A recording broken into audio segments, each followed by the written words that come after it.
Hello, and welcome to Greet the Week. I am Mona Duncan, and today our little talk is going to be about what are the results of the things that we value. And what is value? Is it the possession of, or is it the position of, or is it the power of, or is it the privilege of? Just really thinking about what are the things that we value.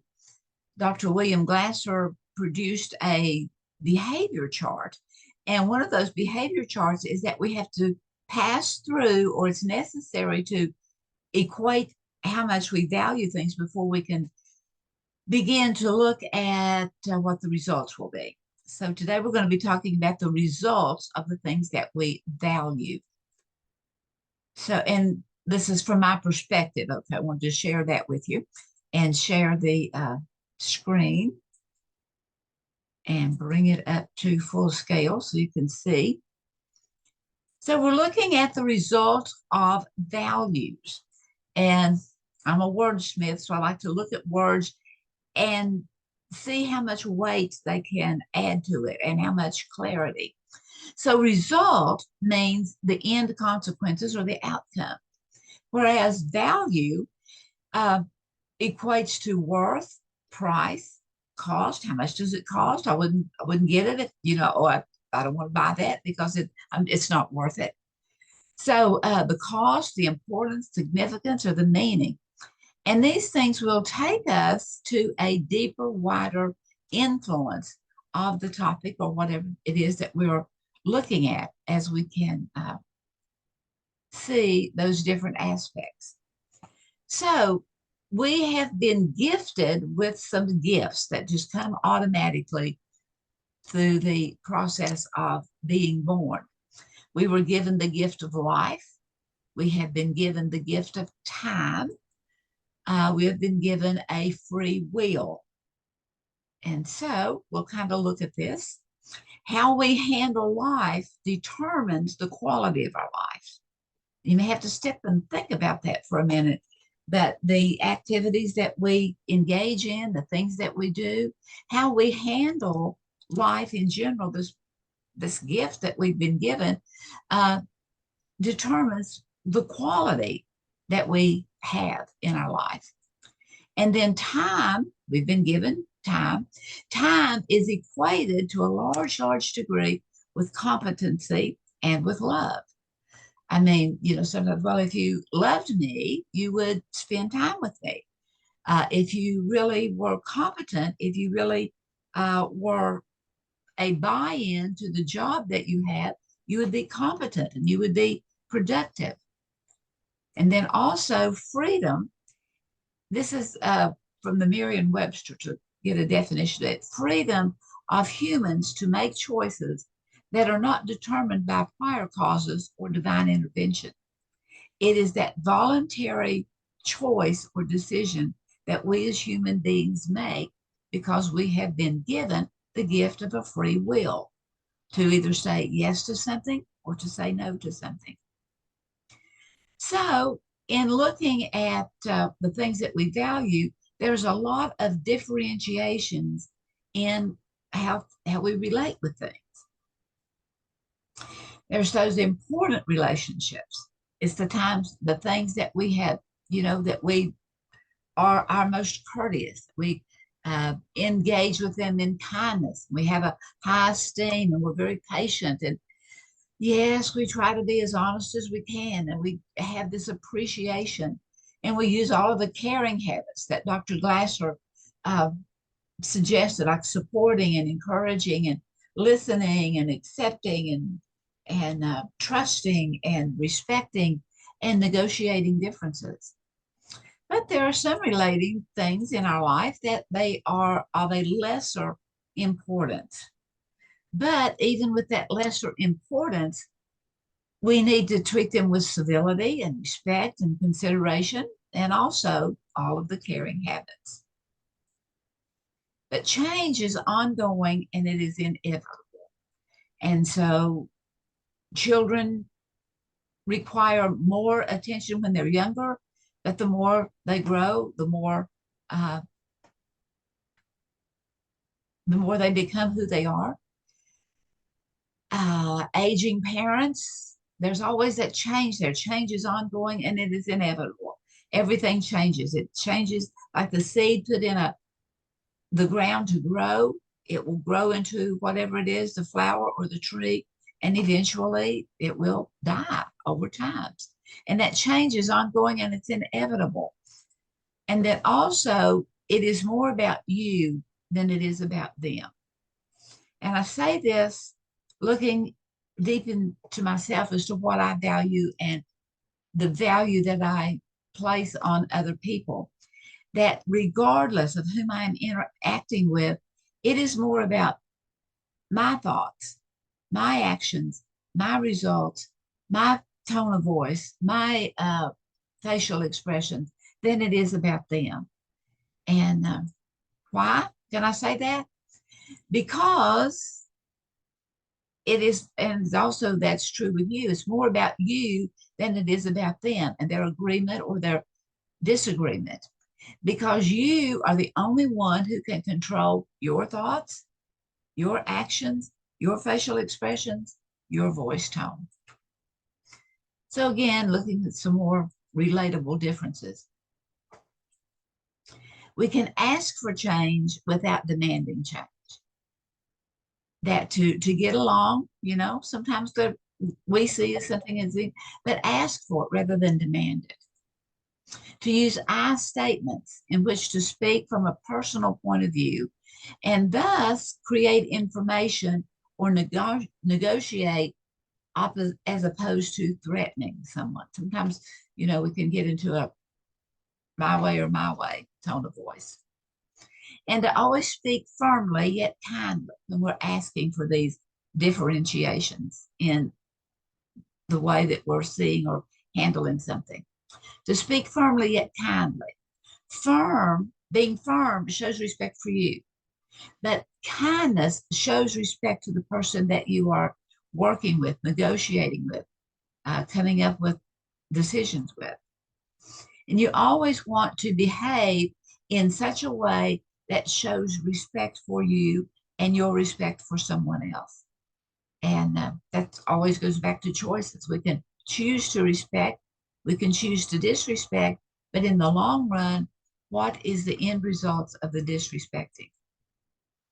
And then once something is accepted, in a sense, it ceases to be an issue. And when I worked with the prisoners, especially, I had a lot of people say, I don't understand what you're talking about. I don't understand what you're saying. That once we accept something, in a sense, it ceases to be an issue. So I have here an example of acceptance. So let's just suppose, and it could be he or she, but I started off with he is seen as nagging because he repeats the fact that you've told me this before. This is the 100th time you've told me this, because that information's been repeated, and he is seen as nagging when he comments on someone else's, on her repeated information given.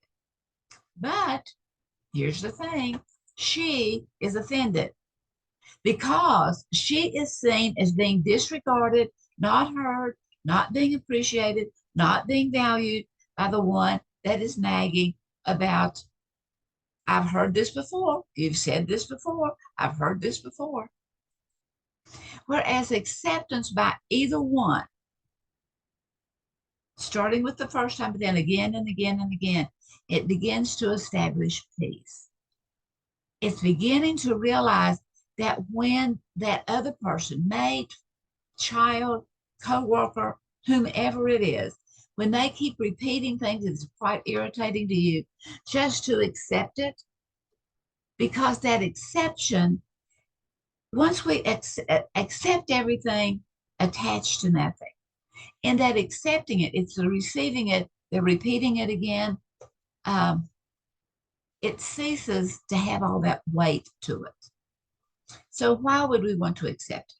Because you are the one and only one who can control how you think, how you act, how you respond, how you interact what your tone of voice is, what your facial expressions are, what the grace of overlooking, to have the grace to overlook the fact, not ignore, not ignoring, because ignoring sets up some kind of, it sets up a pushback, and especially if it has any kind of comments added to it. But the grace of overlooking, operating in a valued atmosphere as we operate with others, as we interact with others. In,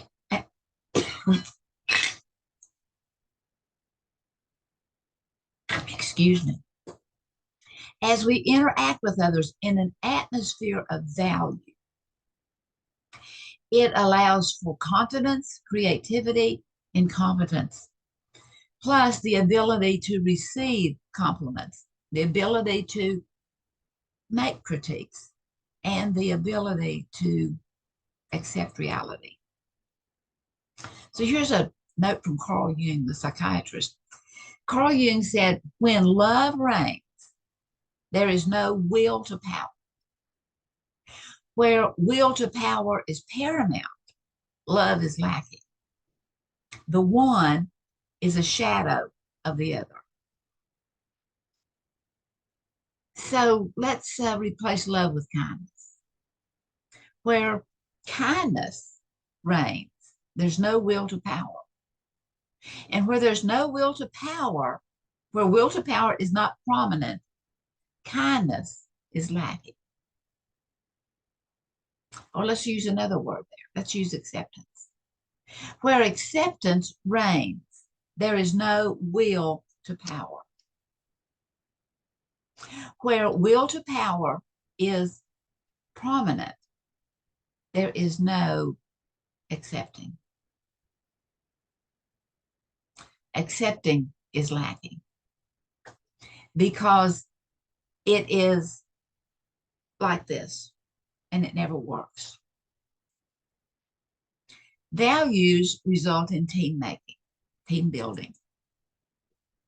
When value is manifested, I value me, I value you. You want to do things for the other, and they also want to do things for you. In team building, in working together, in interacting well with family and neighbors and workers and all humanity, all entities serve for the good of the whole. And as we can balance those gifts and abilities, it's winning rather than, again, going like this, the back and forth, the pushbacks. Exchange ideas and participate in the decision-making of the group. We can look for what is good for the whole. And I think of my daughter and son-in-law and little 18-month-old Katie, one of my grandchildren.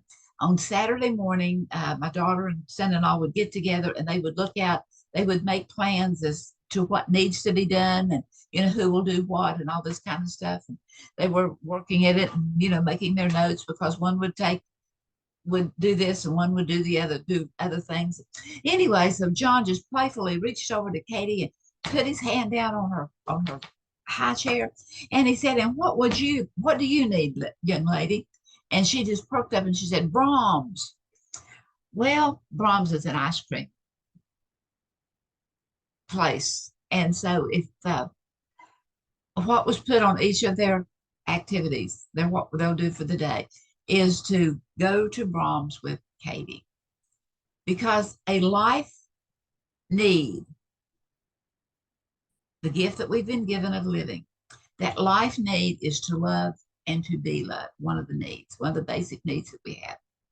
And I find it really, really interesting that team, T-E-A-M, comes from the Old English meaning of offspring. So humanity at large is a part of our family. So here's a little poem that I've written that kind of looks at the fact that, whenever we begin to look at what we valued, and maybe we've put more devaluing in exchanging information with others than the value. So here's just some thoughts. In spite of. And I realize that spite is a very negative word. It is off-putting. But life, in spite of difficulties, is good. It's a blessing. Parents, in spite of their flaws, are honorable. Mates, friends, co-workers, in spite of differences, are blessings. Children, in spite of frustrations, are rewards. Work, in spite of the hassle, is a gift. And victory, in spite of defeats, is sweet. So, I think you can begin to look more and more at the value and the results of what we value. So, I'm going to stop the recording, and many blessings to all.